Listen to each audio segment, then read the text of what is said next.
the vampire. She rose among us where we lay.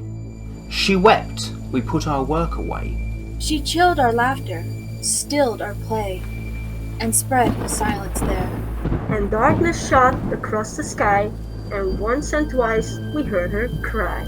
And saw her lift white hands on high, and toss her troubled hair.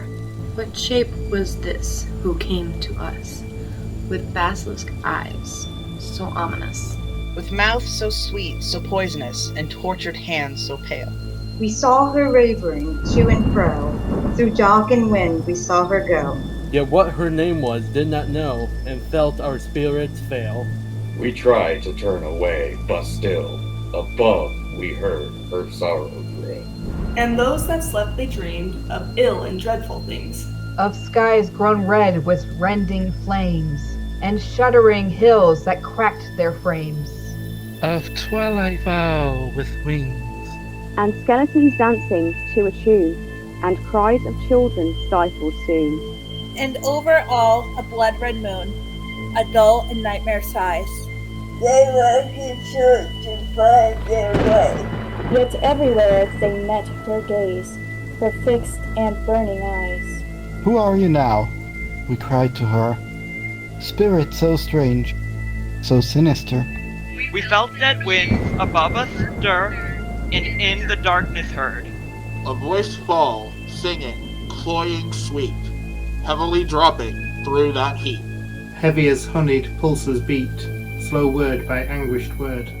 And through the night strange music went, with voice and cry so darkly blent. We could not fathom what they meant, save only that they seemed to thin the blood along our veins, foretelling vile delirious pains. And of clouds divulging blood-red rains upon a hill undreamed. And this we heard, who dies for me, he shall possess me secretly. My terrible beauty he shall see, and slake my body's flame. But who denies me cursed shall be, and slain and buried loathsomely. And slimed upon with shame. And darkness fell, and like the sea of stumbling deaths we, who dared not stay behind.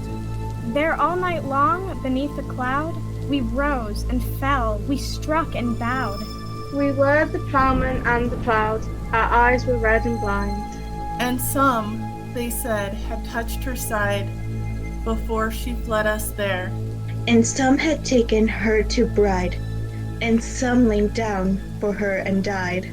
Who had not touched her hair ran to and fro and cursed and cried, and sought her everywhere. Her eyes have feasted on the dead, and small and shapely is her head. And dark and small her mouth, they said, and beautiful to kiss. Her mouth is sinister and red, as blood in moonlight is. Then poets forgot their jeweled words, and cut the sky with glittering swords. And innocent souls turned carrion birds to perch upon the dead. Sweet daisy fields were drenched with death. The air became a charnel breath. Pale stones were splashed with red. Green leaves were dappled bright with blood, and fruit trees murdered in the bud. And when at length the dawn came green as twilight from the east, and all that evening horror ceased, silent was every bird and beast. And that dark voice was gone. No word was there, no song, no bell, no furious tongue that dreamt to tell. Only the dead who rose and fell above the winded men. And whisperings and wails of pain blown slowly from the wounded brain. Blown slowly from the smoking plain, and silence fallen again. Until at dusk, from God knows where, beneath dark birds that filled the air, like one who did not hear or care, under a blood-red cloud, an aged plowman came alone, and drove his share through flesh and bone, and turned them under to mold and stone.